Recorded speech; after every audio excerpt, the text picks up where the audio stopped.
I'm Will, and I'm representing my team of researchers to share what we learned about microplastics and why you should care. What are microplastics? Microplastics are small pieces of plastics less than 5 millimeters in size. That is about the average size of a sesame seed. Scientists have estimated the average person eats 74,000 microplastic pieces a year. Microplastics can be divided into two main sources, primary and secondary.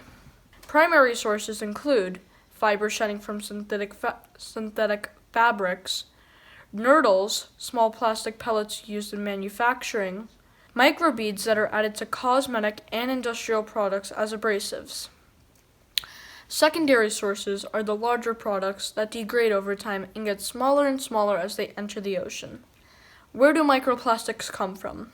They come from our everyday manufacturing.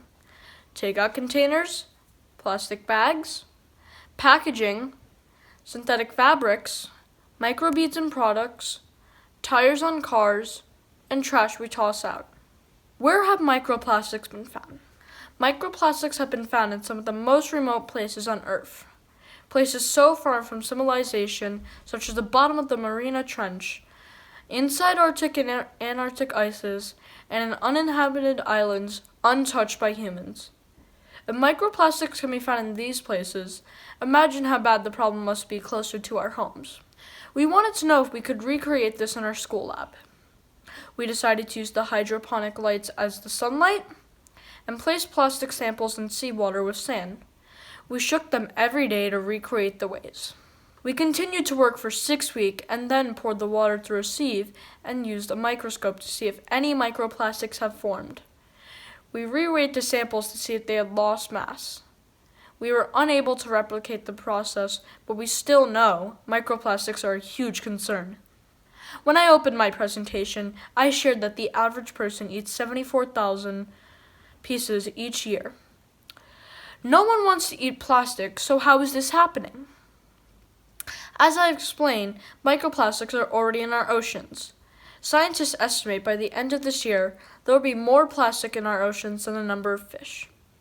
Let that sink in. We are eating microplastics because they've entered the marine food chain, and we have no one to blame but ourselves. Our plastic trash ends up in the ocean. It breaks down over time. A fish eats the plastic thinking it is food. A fisherman catches the fish. That fish ends up on your dinner plate. That is about 5 grams each week. The World Health Organization found microplastics to be present in tap and bottled waters. So we are not just eating microplastics, we are drinking them too. The thought is the plastic fibers and particles from washing and erosion enter the air and water and end up contaminating the water systems. Some progress has been made. In 2015, President Obama passed the Microbead-Free Waters Act of 2015.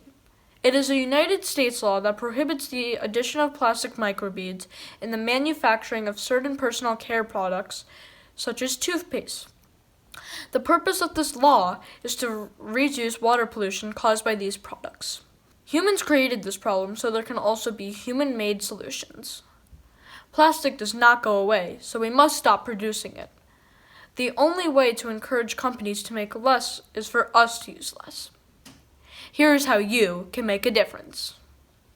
Avoid plastic and foam takeout containers. See if a restaurant will let you use your own.